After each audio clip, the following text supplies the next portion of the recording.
The invitation: in bustling New York City, 5 strangers receive mysterious black envelopes inviting them to an exclusive underground event. The invitation reads, "One night only survive, and you win freedom beyond imagination." Each person has a dark secret: a disgraced cop, a desperate gambler, a runaway heiress, a hacker on the run, and a washed-up boxer.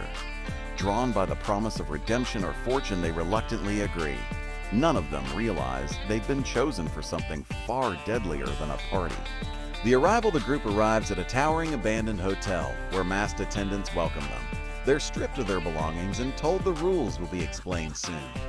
The building feels alive, lights flicker, music echoes through empty halls, and hidden cameras follow their every move. The tension between the strangers grows as suspicions form. The doors lock behind them with a metallic finality.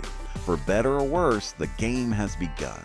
The rules: a masked figure known only as the host appears on screens throughout the hotel. He explains the event: survive until dawn, and you will be set free with wealth, power, or absolution of sins. But failure means death.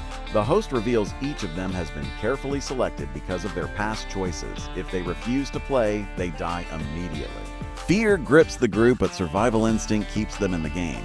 First blood, the group explores the hotel and stumbles into a lavish ballroom filled with mannequins dressed like partygoers. Suddenly, one mannequin comes alive, revealed as a disguised killer. The gambler is slashed, narrowly surviving. Panic erupts, forcing the group to flee deeper into the hotel. They realize they're being hunted for entertainment. For the first time, they understand the stakes. Predators walk among them. The locked floor, they find themselves trapped on the 13th floor, where every room holds a twisted game tied to their past sins. The cop finds evidence of his own corruption projected on walls. The heiress is forced to face portraits of the people ruined by her family's greed. Each test breaks them mentally and emotionally. Arguments flare as trust erodes. The host watches, amused by their suffering. Temporary alliance: the hacker manages to access a control panel, giving them a temporary edge over the cameras. She discovers a way to disable certain traps, but only briefly. They begin to work together, realizing cooperation may be the only path to dawn. The boxer emerges as a protector, shielding the weaker members. But beneath the teamwork simmers betrayal. Everyone wonders if survival means only one can win. The betrayal begins: the gambler, desperate for an edge, secretly strikes a deal with a masked attendant. He believes selling out the group will spare his life. When the others discover his betrayal, they nearly kill him. Gretel-like whispers of paranoia spread, with each person doubting the loyalty of the rest. Trust shatters, leaving the group vulnerable. Meanwhile, the host hints that betrayal is part of the design. The host's game at midnight. The host appears in person for the first time, wearing a silver mask. He forces the group into a deadly roulette game. One must die so the rest can continue. After a brutal standoff, the gambler is chosen as the sacrifice. The execution is swift and horrifying, shaking the survivors to their core. The host congratulates them for playing correctly. The night grows darker, secrets revealed as they push forward. Each character's hidden truth comes to light. The cop framed an innocent man. The hacker sold classified information that caused deaths. The heiress abandoned her sibling to save herself. The boxer accidentally killed an opponent in the ring. Each revelation drives wedges deeper into the group. The hotel itself seems to morph with their guilt, showing illusions of their worst moments. The blood hunt masked hunters are unleashed throughout the hotel, armed with blades and crossbows. The survivors scatter in terror, forced into one-on-one battles. The boxer fights savagely, killing one hunter with his bare hands. The heiress barely escapes through a hidden passage. The hacker discovers the hunters are not volunteers. They're previous losers forced into servitude. The horror of the game deepens. A fractured family, the survivors regroup in the hotel's decrepit chapel. They argue fiercely about whether to fight the host or just endure until dawn. The heiress proposes sacrificing the weakest to buy time. The cop insists they need to fight back. The hacker pleads for unity. Tensions explode, nearly leading to bloodshed among themselves. Their bonds, thin as glass, finally fracture.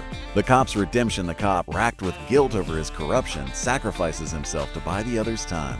He detonates a trap, killing himself and several hunters in a fiery blast. His death shocks the group into temporary unity. They press onward, realizing dawn is still hours away. But the host mocks them, praising their willingness to die for the game. The survivors are now only 3. Into the basement they descend into the hotel's basement, where horrors wait in cages. Previous contestants who failed but weren't killed, now twisted into feral beasts. The survivors must fight their way through, bloodied and broken. The boxer nearly dies saving the heiress. The hacker uses her skills to disable electric locks, unleashing chaos in the basement. They barely escape, crawling toward the final floor. The heiress's choice on the brink of collapse, the heiress reveals she knew more than she let on. Her family financed the original one-night-only games decades ago. She admits she returned out of guilt, hoping to end the cycle. The hacker accuses her of being part of the system. The boxer defends her, but doubt lingers. The host praises the confession, declaring her the most worthy of them all. The boxers fall ambushed by the last masked hunter. The boxer fights valiantly, but is mortally wounded. He dies in the heiress's arms, telling her not to waste her second chance. His sacrifice leaves only 2 survivors, the heiress and the hacker. Their grief hardens into determination. The host announces the final game awaits at the rooftop. The path upward glows ominously. The rooftop showdown on the rooftop, under the blood-red moon. The host awaits with his entourage. He demands the final 2 fight to the death. Only one can claim the prize. The hacker refuses, vowing not to play by his rules. The heiress is torn, knowing survival may demand betrayal. The host grows impatient, summoning hunters to force the fight. Chaos erupts in a brutal rooftop battle. Breaking the cycle, the hacker hacks into the rooftop's control systems, turning the hotel's traps against the hunters. Explosions rock the building as she and the heiress fight side by side.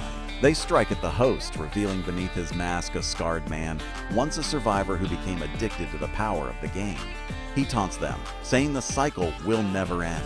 Together, the women fight to break free. The host in the heiress impales the host with his own blade while the hacker sets off a chain of detonations. The rooftop collapses as the masked attendants scatter. The host dies laughing, warning that others will take his place. The survivors escape into the night, bloodied but alive. Dawn finally breaks, washing the city in pale light. They are free, but at what cost? A hollow victory. Authorities discover the wreckage but find no trace of the masked network behind the games. The hacker disappears into the shadows, erasing her tracks. The heiress is left to face her family's legacy, now determined to expose the truth. Both women are haunted by the screams of those who died. They realize survival didn't grant them peace. It left scars that will never fade. Their freedom feels empty. Epilogue: the next invitation. In a distant city, a courier delivers another black envelope to an unsuspecting man. The camera pans to the letter. One night only survive, and you win freedom beyond imagination. A shadowy figure places the host's silver mask onto a table. The game continues unseen and unstoppable. Evil never dies, it only changes hands.